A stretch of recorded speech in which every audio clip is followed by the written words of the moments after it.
Yo, what's good, everybody? This is your boy, LaShawn Sugar Ray Marston, host of the Sugar Ray Show, here with another incredible episode. An episode um, that's very near and dear to my heart, a discussion that needs to be had not only in the black community, but throughout society around the world, through all ethnic backgrounds, all nationalities. I'm here with Santron Freeman, and we'll be talking about the reclamation of gender. Powerful topic. I'm going to read Santron's bio, let you know who they are, why you should be listening to them at this time, and we're going to get right into the talk. And I love this, embodied self. Santron Freeman is a transformational, intuitive medium and evolutionary artist enacting the frequency of being for the benefit of humanity. Dance as discovery is the language Santron uses to integrate life's experiences, empowering new birth to rise out of the ashes.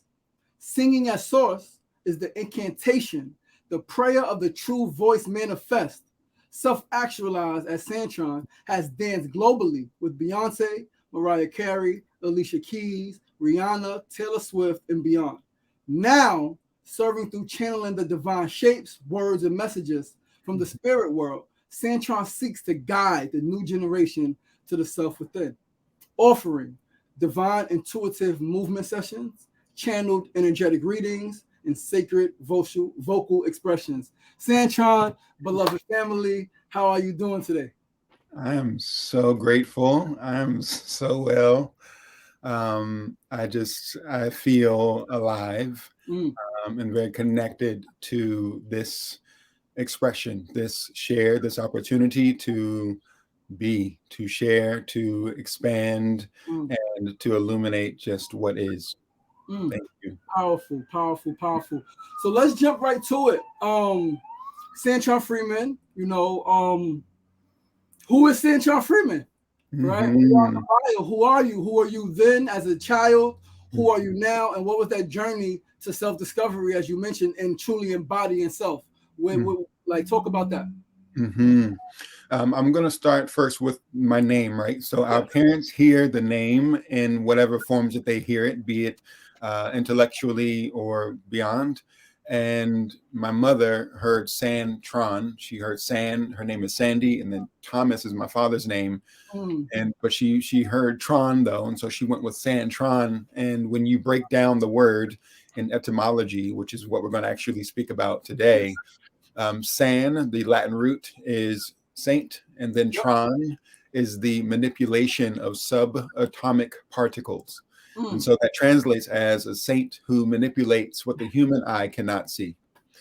And that, in essence, speaks to the fact that we are carbon, we are energetic, we are right. electromagnetic beings, Spoke about and we are not our bodies. We have them, that. Mm, but they're not to be specified in terms of the way that we express ourselves, in the ways that we move about the earth, in the ways that we connect with one another, and recognizing the self that is all of us. mm. And when I was a child, um, Take your time. I'm grateful. When I was a child, I remember witnessing my mother, Cassandra Joe Freeman, Mm, who is also here in essence because she's transcended upon and beyond the physical world. bless. And my mother was in the mirror, and I'm just going to speak to this. I was born in '86, Okay. and I was born in DC, and born in a time where the crack epidemic was very loud in pretty much every brown area where people, what we call melanated people, um, live. And so crack was very rampant. And my experience, my mother and father both had their own relationship with that particular drug. Mm, And I got to witness my mother and my father transform that addiction.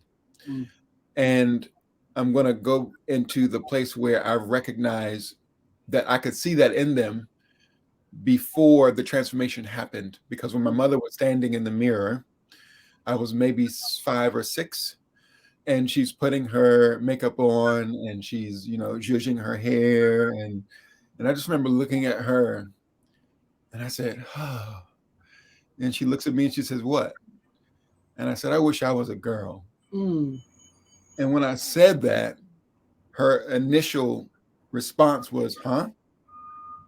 And in that time, the way I felt that was don't that ain't right. Yeah. Don't say that. Don't do that. But in hindsight, as we evolve, right, as the child emerges from age 0 to 21 into Yep. developing into the self energetically, I was witnessing the fear in her Mm. that was really illuminated because I was expressing and illuminating what was living within her that she wasn't ready to face yet. Yep. And so I'm not going to fast forward too much, but I'm going to fast forward to about age 12 because clearly I mean, I'm going to speak a little bit too more about the biology and how the soul forces, what we call the soul, Yes. soul forces are entering the body from a baby into the age 21. That's not really complete until about 21 years old. Mm-hmm. So when we tell children to be still or be quiet or like, do what I'm telling you, children don't really have the capacity At to all. regulate yet. At all. Developmentally, they're not to have it. You can force through fear and all the things, but that's not really developmentally sound yet. So as a baby, the head is larger because that's where the majority of the forces are, the nerve sense system. And I'm so grateful for anthroposophy and people like Rudolf Steiner who Yes. expand on that. And so as we continue to grow around age 4 or 5, the forces move from the head more into the rhythmic system, the feeling life that awakens a bit more around age 3. And then around 4 or 5, the metabolic system awakens in the legs. Mm-hmm. And we start to like awaken to what this part of the body is, which we also are speaking to the reproductive organs. Yep. And so because my environment at that time was so intense with drugs and sex and all the things, literally everything that you could imagine. And let me also speak to the love because that was very present too. Let's not get it twisted. Yeah, it was. Love was present. In the midst of all of the trauma and drama, love was still there. Love pierced through that. And I'm an 84 baby, so I can also attest to the same story. I know I can feel that.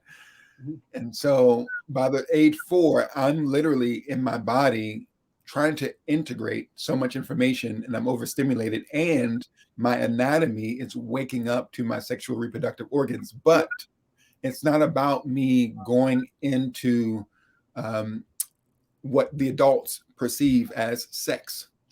I'm just acknowledging the energetics that are happening through my body. And so naturally. And so my body is, I'm humping things. Like I'm literally active and figuring out what is this. Yep. And I'm, being called names and, thumper for the sexual activity that I'm having. Then I'm going to fast forward to age 12 when, my stepfather, he comes about and, psychologically challenged at that time. And he said to me, he says, that's why your mother thinks you're gay. And he said that in a way to get to me because that was his, but that was also, again, my soul's training to prepare me for what the world might have in store for someone who is expressed a bit differently.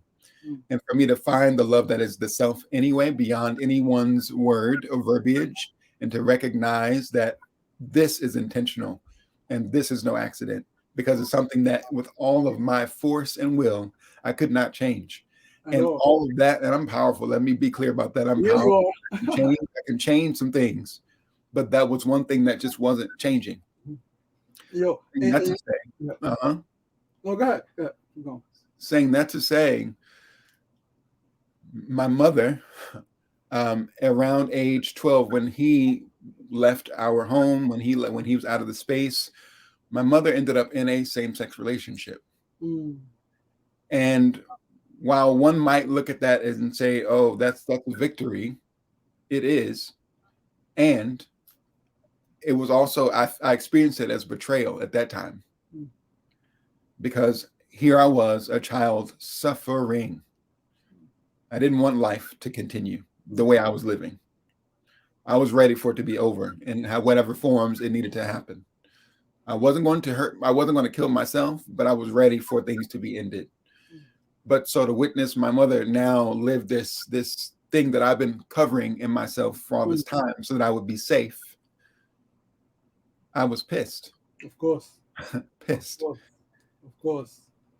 And it was the best thing that ever happened. Wow.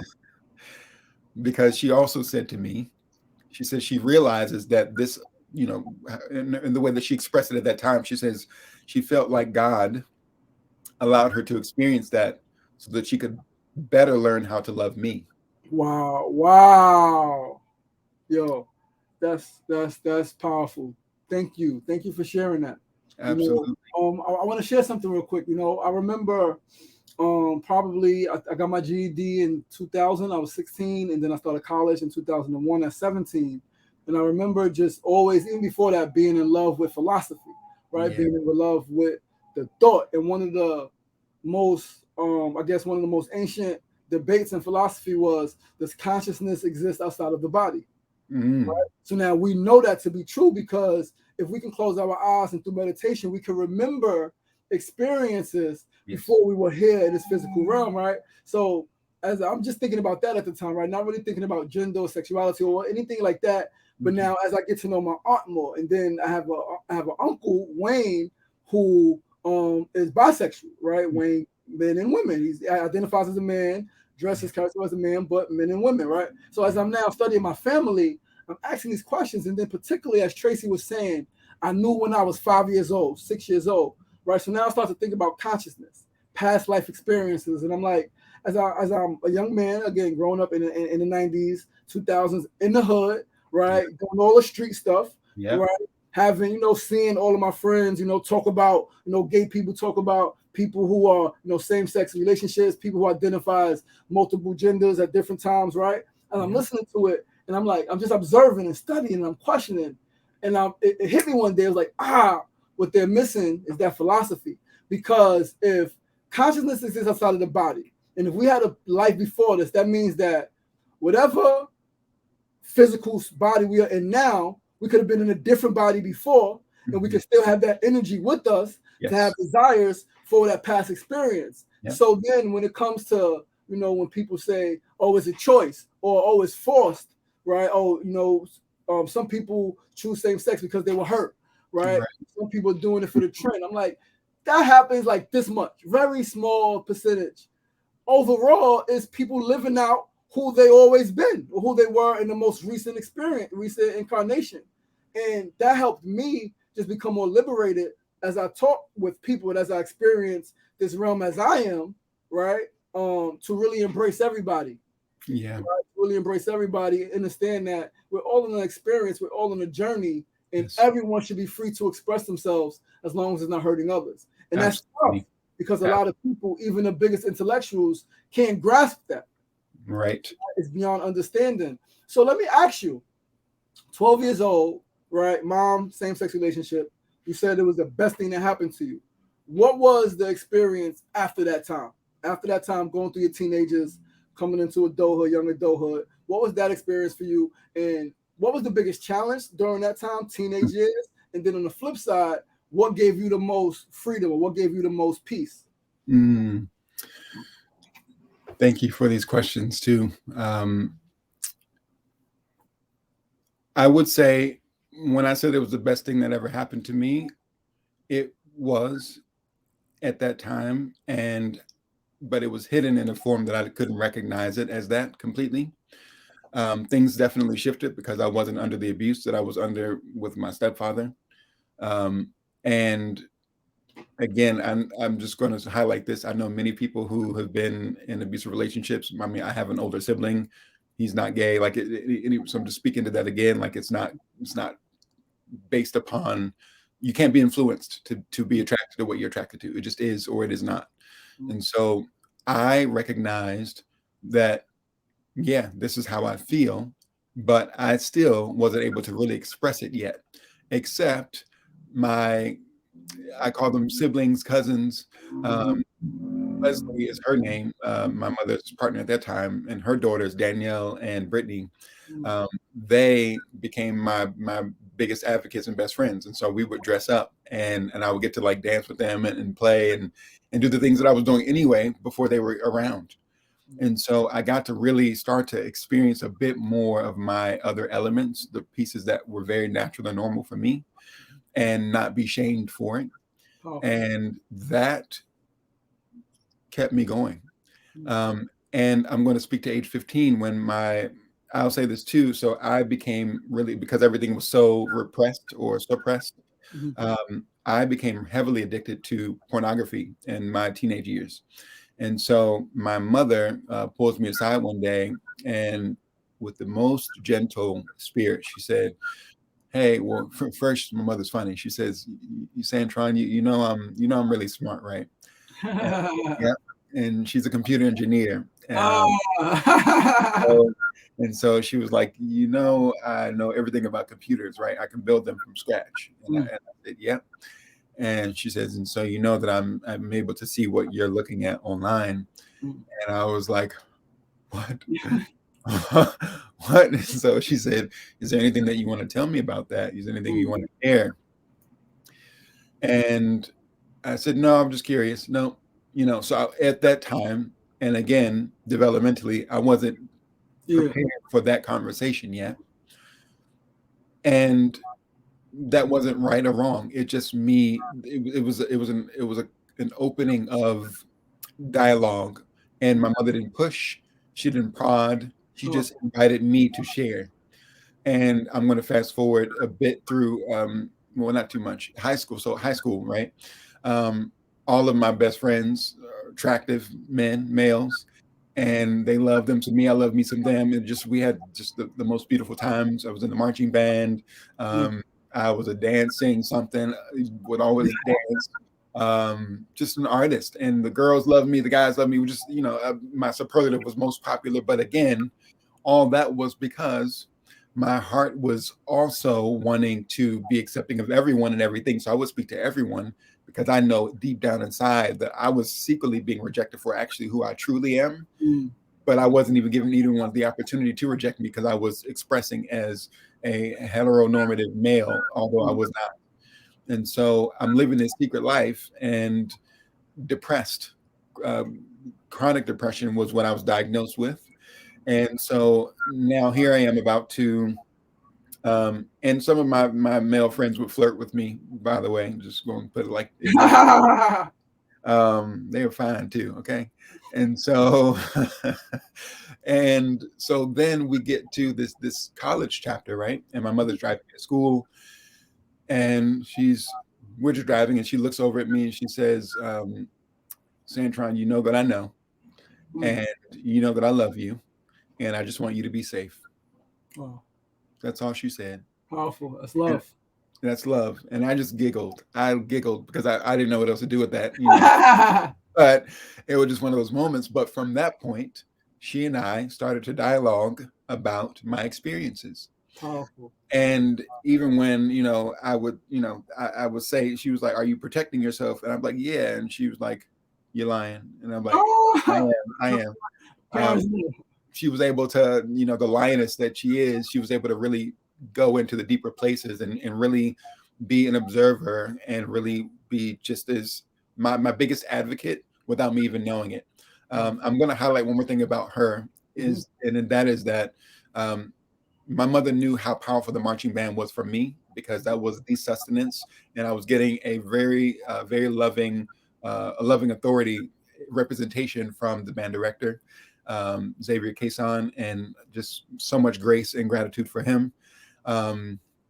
And my mother started a local magazine where she would go to businesses and ask them to buy ads for her magazine to support the marching band for at-risk youth.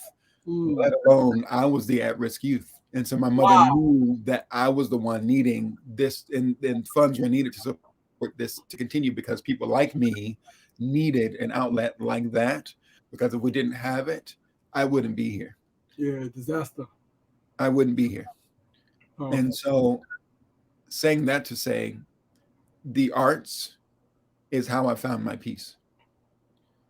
The expression of movement and sound and community, relationship, building something out of nothing. I was the choreographer, I was the pep band director, I was the drum major, like the dancer in the productions. I did everything that I could, and my mother made sure that I could do that while she was creating all the things in the world that she could to sustain us. And so, and I'm going to highlight one more thing about her. I know this is about her. Please do. I'm speaking of this because I'm highlighting the challenge that parents have, because my mother was also someone who gave birth to a child who became autistic at age 2.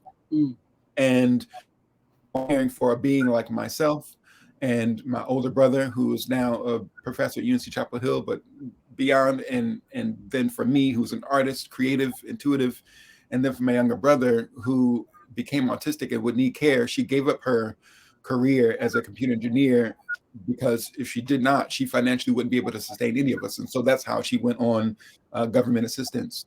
And was that the desired outcome? Was that because she wasn't intelligent? Not at all. She was a straight A student, very bright, brilliant, but those are just the circumstances. And so while she's managing all of these things, she's doing the best that she can also to listen for what I may be needing. It's just one being, one, not necessarily, there's so many other parts, right? And it takes a village.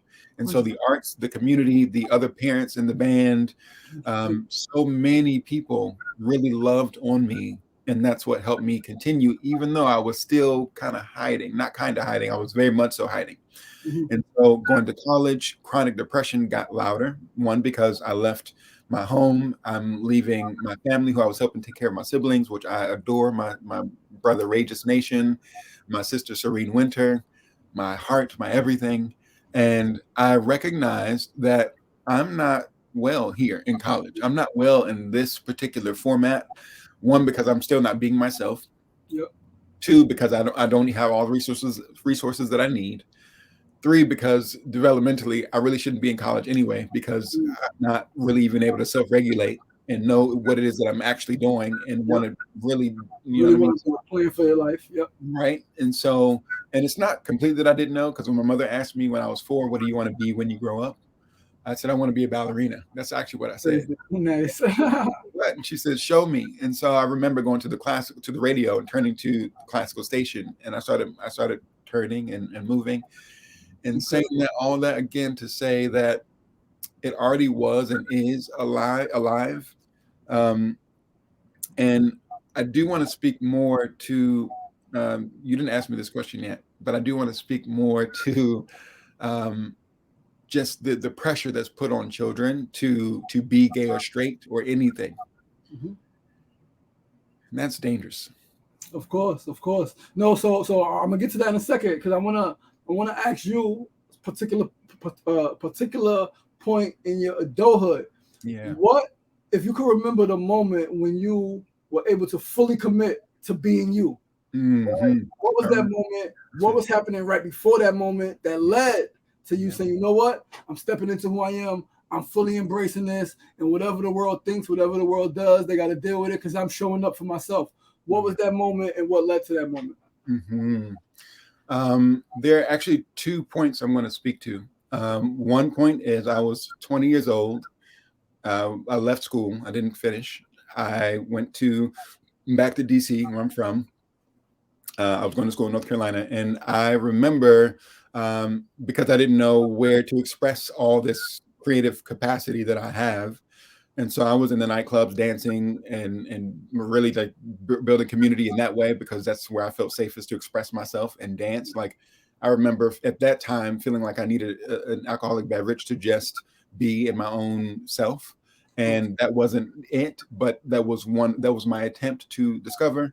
And I remember there were drag performances, and I went to a show, and anyway, they did a competition. They were having a competition. And so I got dressed for the first time, and I went out and I felt the most like myself.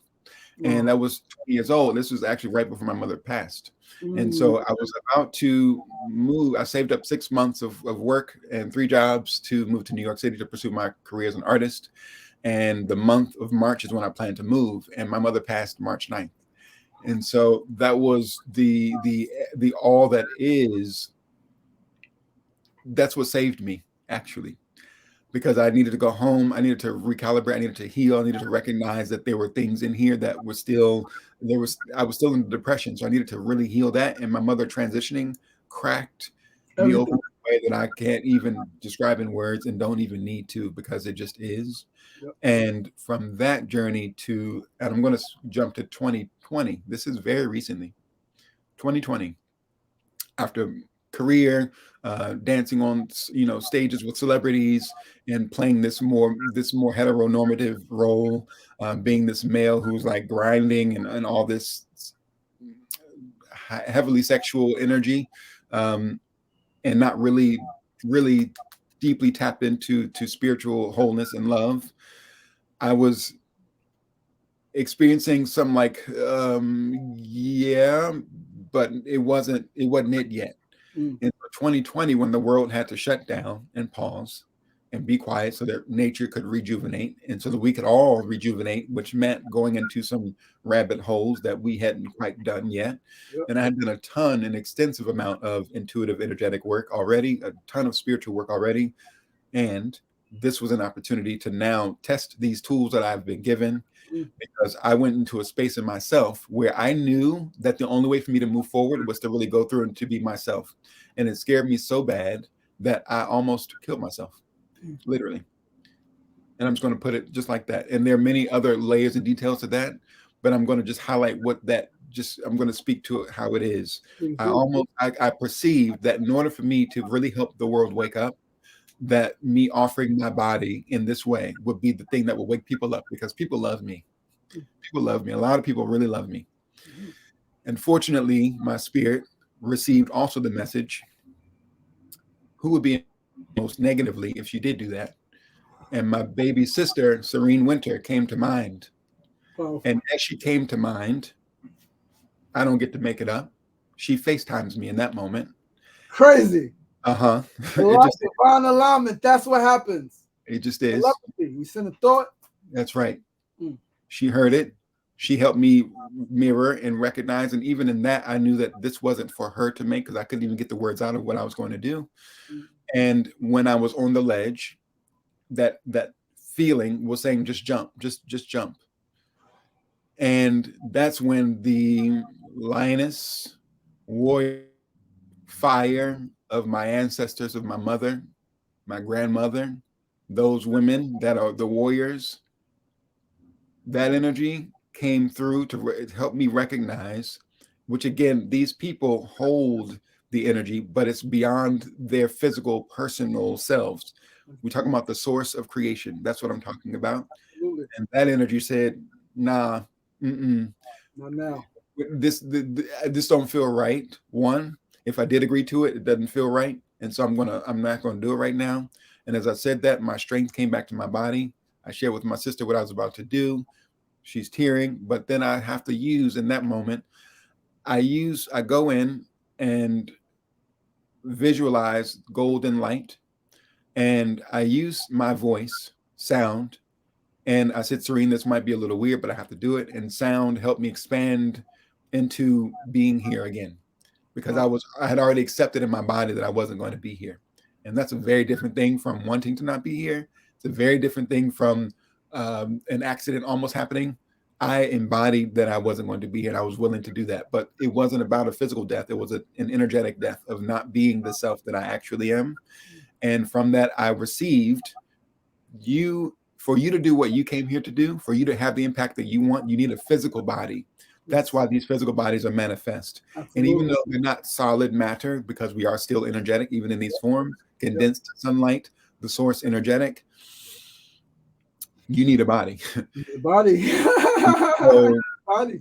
That's when I started to go to the gym and wear things that expressed the self a bit more, and not about being overly this or overly that, just expressing what is. So I wear more compression shorts and compression pants. I move my body the way that I truly organically feel to move it, not in the ways that fit in with what the gym culture already is, or what the male or female culture is in terms of the way we identify sex. And I recognize very clearly that this is special. What this is, I went from moving like something to being moved as I am. Powerful, incredible, incredible, incredible, incredible. Let me ask you, because I definitely want to get back to the child thing, right? The children thing, the pressure from Yes. society and obviously parents. But let me Yes. ask you, because I've met you twice in person, right?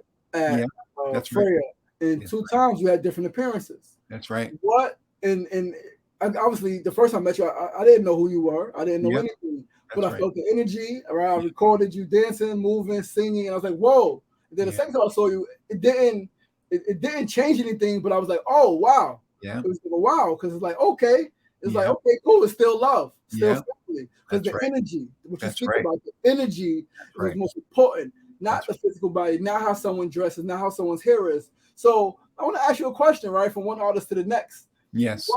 What inspires you at different times to show up physically different? Mm. Um, thank you for that. The inspiration comes more from just to illuminate what energetically is felt, and it is always going to. I mean, there are many factors, right? Time is a thing, and so sometimes I don't have the time to do and adorn myself the way that I would, desire to or want to. But really, ultimately, what it is that I recognize that I've just hidden it for so long, and what this will evolve into, uh, I can put words to, but I don't really even need to. Yep. But I just recognize that it really ultimately was because I just didn't want to face what other people's experience would be if I were to express in the way that I genuinely feel expressing would be like. I wanted to really just be. Yep. I knew you was gonna say that, of course. Of course. And I know that, like, I know how to transform. I know how to, like, transformation is my wheelhouse. I know how to embody an energetic of a more masculine, what we call masculine or male energetic. It's just not it for me, though. And so I recognize, and that doesn't mean I need to overly do. There's nothing over or under. It just is. And so I'm really just expressing what is. Absolutely. And I also recognize at this time, and from what I can see and sense, it was never about becoming an anatomically or biologically female. Mm.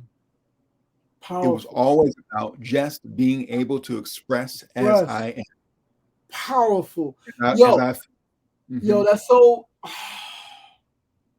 I gotta connect you with my aunt. We gotta find a way to connect you with my aunt Tracy, because absolutely. Tracy has said that as long as I can remember us having these honest adult conversations, Yeah. right, asking the tough questions, and her like, "Are you sure you're ready?" Right, and Yeah. not even talking to me about some stuff, but talking to my ex-wife about some things that Yeah. she felt like she didn't want to share with family. Yeah. But then my ex-wife is like, he's ready to hear that. Like, he's mature enough. Let's Yeah. bring the conversation together, and we would talk about these things.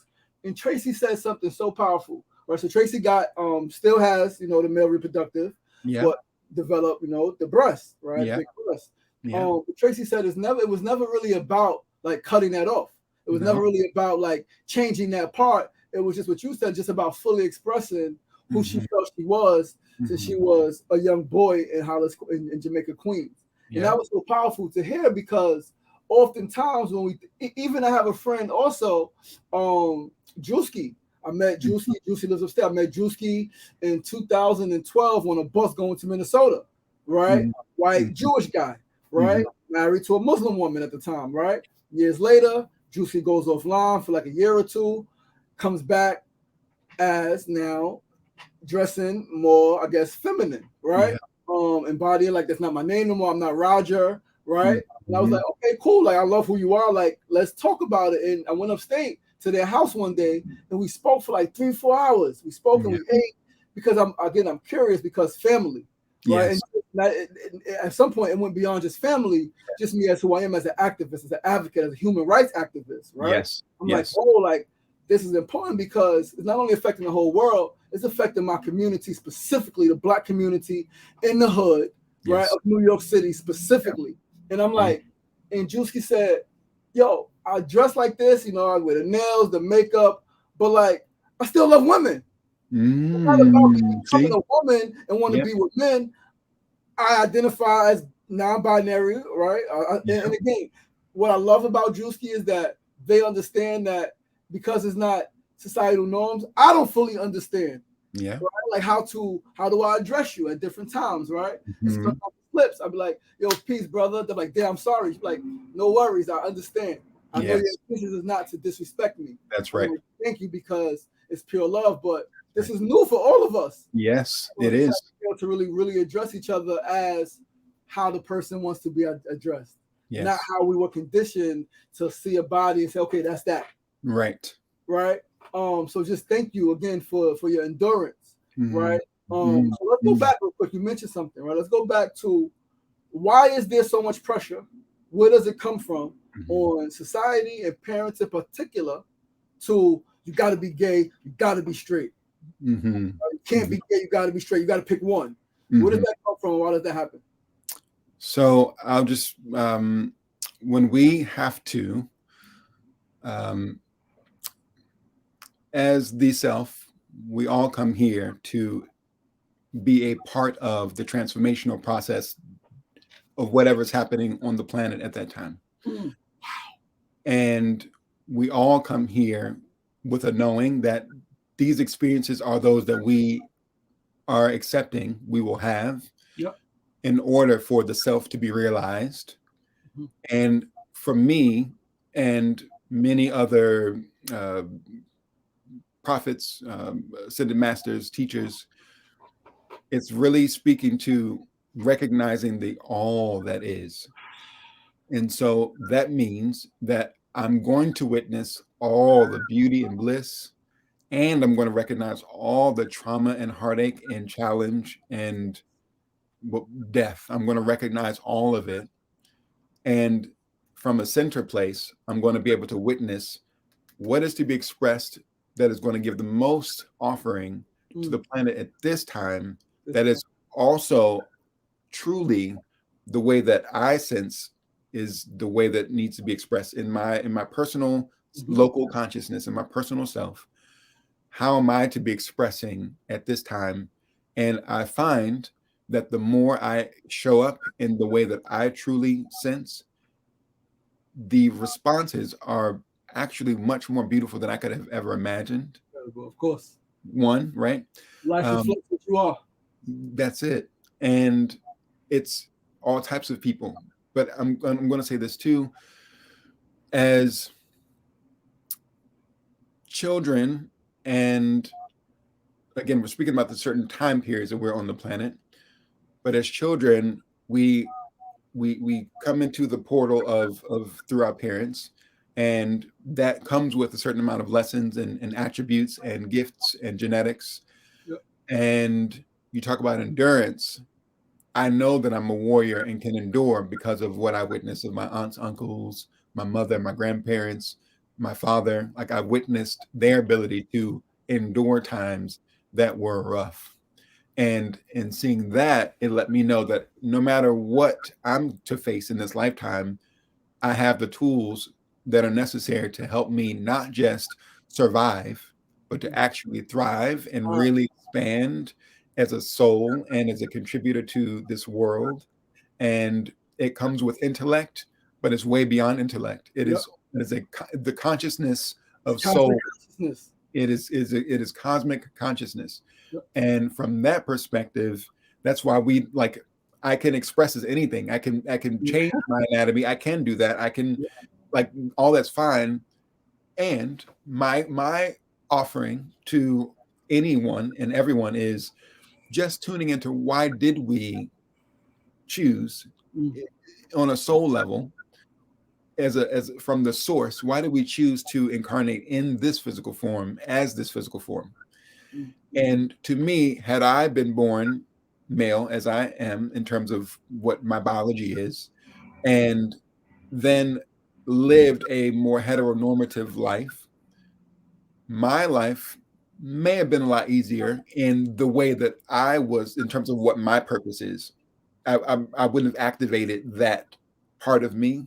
mhm. And so I sense and feel that I chose to incarnate as a male who really deeply expresses in the more feminine sense, Mhm.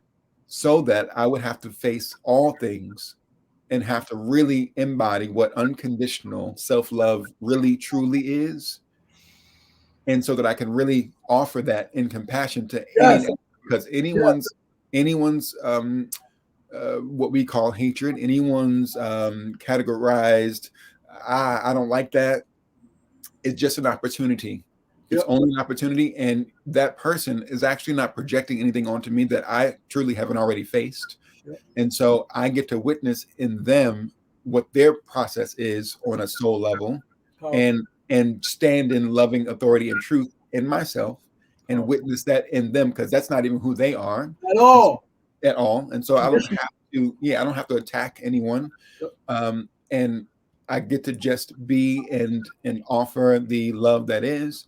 And where boundaries are necessary, I'm capable of explaining and expressing and sharing those.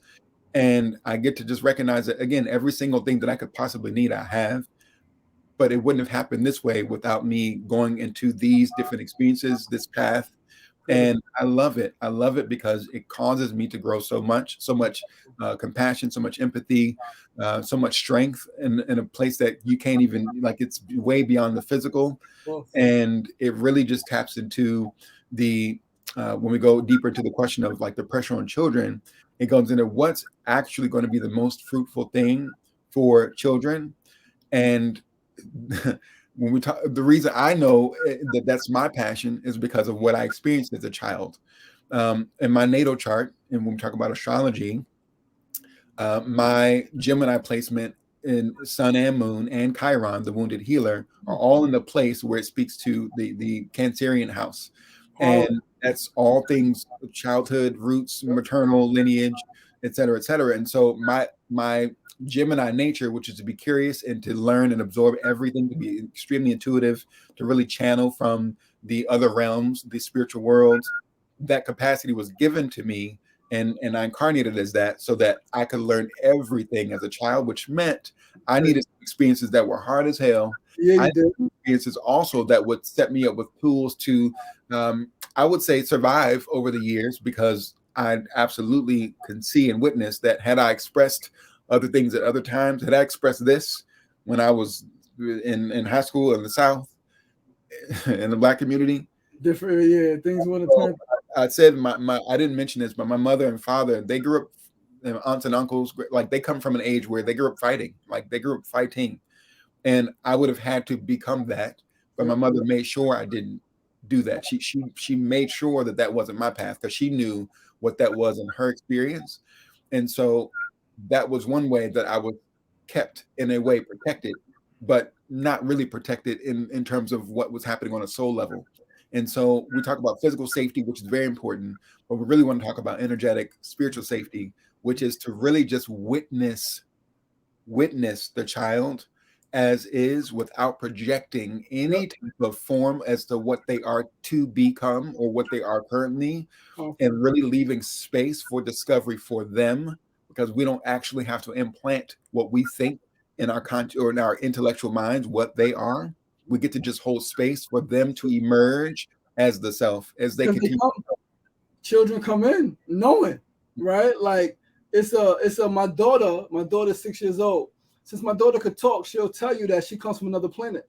She comes from another planet that's not one of the planets. She comes from a planet called Sanic, right? And she remembers being in her mother's womb. She remembers it being dark, a little cold, wet, and then coming out and it being bright, and just like she remembers me for I called out the womb. She Yeah. remembers that. Since she could talk, she says, I'm not from this planet. And I'm like, whoa. And again, I was at the age already. I was 30. I was 31, 32 years old, 2016, 32 years old, right? So I Yeah. already developed this philosophy. I already developed this understanding of pre-consciousness, past life experiences. So Yes. when she says that, it's like, yeah. And it's so funny because her brother, who's 5 years older than her, he'd be like, come on, Ush, that's not even a real planet. I'm like, it's not real only because scientists say it's not real, right? They don't identify it. But if your sister's telling you she comes from a place that's not where the rest of us may say we come from, you got to listen to that. Because one thing that I loved about my study of Christianity in the Bible was a child should lead them. Yes. A child should lead them. And I remember being in prison and a brother from Harlem saying something. Again, I take all of these things. He said, the truth is in the youth.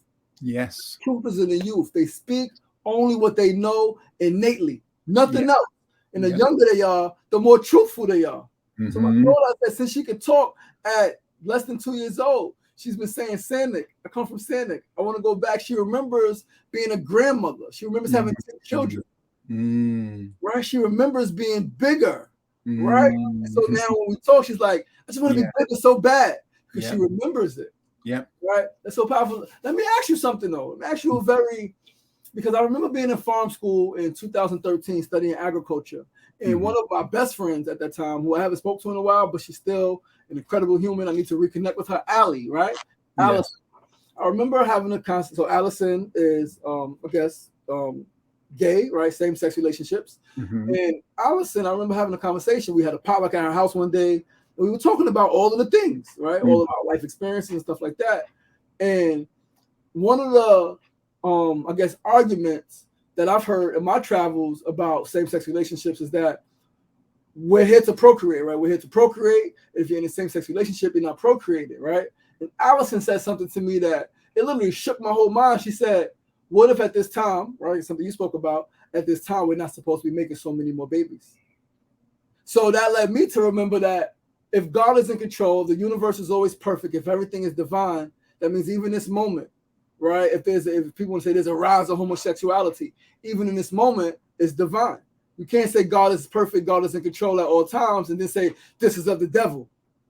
You can't do that. It just doesn't make sense when you think truly spiritually, right? On an energetic cosmic level.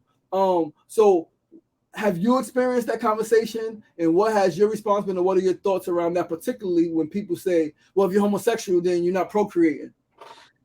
I mean, many things. That's a layered one, right? And so with procreation, I'll just say this: if truly that were the impulse that were to be given, it will be given. And I say that because my seed still works. It's not possible for me to procreate, and for me to be a part of protecting the family unit. I'm physically healthy and strong, and I train, and etc. So that's also a thing that, like, that's not a real thing. There are also so many. My mother, who was in a same-sex relationship, had 4 children. Leslie, who was in a same-sex relationship, had 2 children. Like, procreation is still happening, and it will continue to happen as it needs to. It's just where we're focusing. And so what we're doing is we're moving into the age of Aquarius, where there's nothing hidden. And so we're really just illuminating what's always been. And when we have to acknowledge that we are not the body, we're not the biology. And when we talk about attraction and the ways that we relate to one another, there's something called complexities of attraction that there's a book from Lisa Romero, Developing the Self, and this is connected to anthroposophy through Rudolf Steiner. And again, they're just illuminating what already is, what the ancients have known. And that is that there are so many levels to attraction that are not limited to, again, biology or chemistry, but they're also connected to the what's going to help us develop as a soul, as a being. What's going to help us in our spiritual life in terms of nourishment, what's going to help us with our sustenance and being in a familial homes, like all these components to what we call attraction. It's so much more complex than what we've been given in our day-to-day worlds. And so that's one thing to look at. I won't go too much into detail just for time's sake, but it's something to look at. So there's so many things in terms of how we're actually attracted to one another. And, I say this: if you have the impulse, or if that person has the impulse to procreate, then that's what you are to be doing. Facts. And if that is not what I'm being given to do, I'm one of those people that's going to help make sure that when you need a break, because you will need one, that I'm able to, in a loving, authority way, hold space for children or for the adults so that they can take their next step and do it in a helpful way, because we're not meant to do this by ourselves. And so if everyone had children, it would be too much happening. And people will be overwhelmed, which is what's very common today. People, like, when a woman gives birth, what happens to her body and the time that it takes for her body to recover, there needs to be assistance. You talk about, well, a father or a grandpa, like, you need people around you beyond just the biological parents, 100%. help sustain the family unit. 100%. And so you can't have everyone procreating. It's going to be overrun. And then you can't have someone really, we could talk about having like your 10,000 hours or your mastery or your doctorate into a specific thing. If you have children, you don't necessarily, it's not that you can't now, because I've seen, It's more challenging. but it's more challenging. So to be able to have the complete freedom to really delve deep into your spiritual knowledge and to really learn and educate and know what's happening, again, on all the levels, spiritually, physically, beyond, in every area of life, of what's happening, you can help support a community. Whereas if everyone's having children, then there's just not enough time. Absolutely.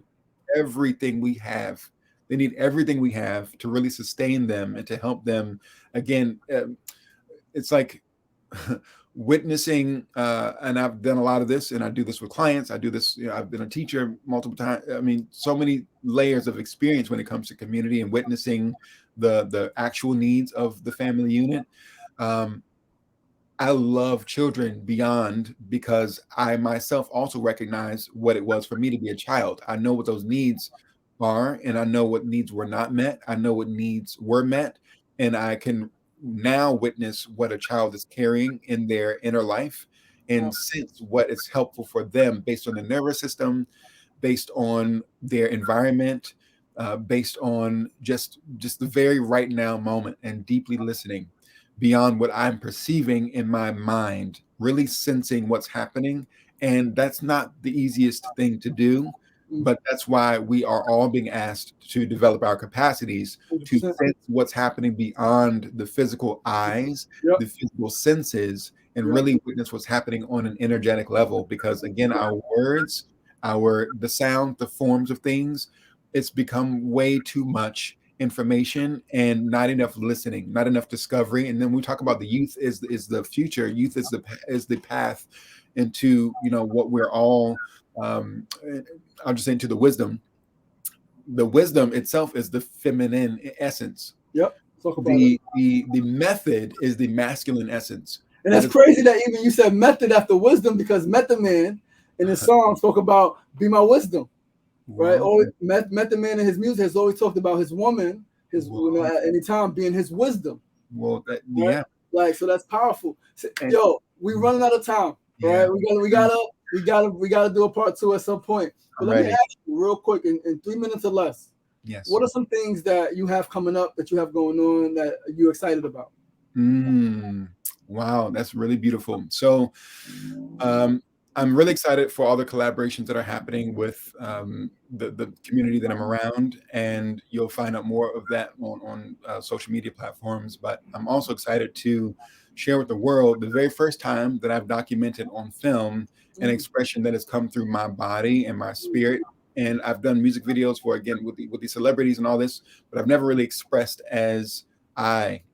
Wow. And so this is the first time that that's happening. And so I'm actually this weekend going to do some editing with and we're going to do a very generous offering to just share with the world what this is. And so that also will be shared on my social media platforms and beyond. And I'm also really most excited about having more opportunities to just be in truth and illuminate what that looks like in everyone that's walking the earth, and those who are ready. Because again, there's not a naivety of wanting to heal every single person in the world, because everyone is already their own healer. And so, but it really is just a knowing that I'm here to really be, and that in itself is opening up all the channels and gateways and doors and experiences, so that I'm living the life that I've always wanted to live, and that's what's happening. I'm so grateful for that. Powerful. Santron, 2 more minutes.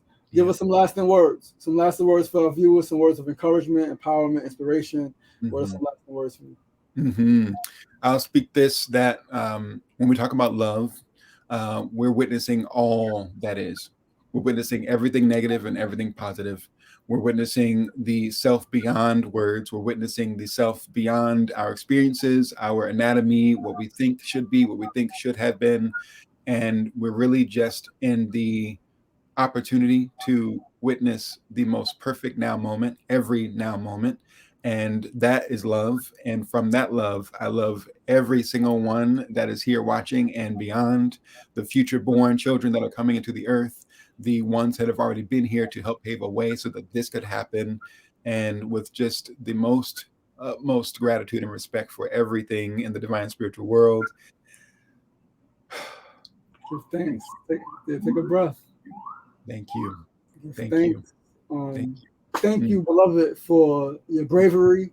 Thank you for your courage. Thank you for not going off the ledge, right? Yeah. Thank you for sending that thought out to your sister, right? Who was able to receive that thought in the moment and call you, right? Thank you for enduring. Thank you for your resilience. Thank you for showing up for yourself. Because in showing up for yourself, as we show up for ourselves, we show up for others. As we show up for ourselves, we show up for our ancestors. And we let those who come behind us know that it's okay to be who you are. Because essentially, that's all you could be. That's it. Right? The world will tell you to be this, to be that. Yeah. But true happiness, true bliss, true satisfaction, truly living in your soul's purpose is being you. And it's very tough. It's very tough. Your race makes it tough. Your body type makes it tough. And then when all of the things make it tough. Your income level makes it tough. You grow up in a certain community, education level, parents, all these things make it tough. And then when you compound that with maybe feeling internally different than you appear outside, it's even tougher. Right? So just thank you for going through all of those tough moments. Right? You'll be here now shining the light. Because when I see you, I see me in a sense that all we want to do is be who we are. That's all it. we want to do is live our life to its fullest and make our source energy, make our divine power, make our ancestors proud. Yes. That's all we want to do. And so we are reflections of another. Yes. How different it may perceive. Yes. But internally is what matters, the energetic frequency. We are electromagnetic beings. Yes. So on that level, you and I and many of us are on the same plane. Right. So just thank you, and I appreciate you, and I love you, and I look forward to being with you again. Two feathers sends her love. She loves you. She adores I love you. She loves seeing you at Fresco's birthday party. Yes. Right? The Two Feathers said, I can't wait to see the interview. I told her I was interviewing you today, so she can't wait to see it. Right, we're gonna release this tomorrow, right? On Thursday, right? Yeah. Thursday is a day, we do a lot of grief stuff, so there's a lot of grief in the process, right? It's a lot of thriving Thursdays, I named it, right? Because we thrive through grief. Yes. And so thank you once again. Yo, everybody, this is your boy, LaShawn Sugar Ray Marston, wrapping up another incredible episode of the Sugar Ray Show with our dearest beloved, our artist, our medium, our guide, our beloved. Something you said on your Instagram, I think it says, I am not a son, I am not a daughter, I'm not a brother, I'm not a sister. And I was like, whoa. So just give thanks for the being that you are, as you are. Know that you are loved, appreciated, celebrated, cherished, and received in this moment and all moments to come. Yo, everybody, as always, be kind to yourself, be kind to others. We all we got, but we all we need. Peace. Peace. We love you.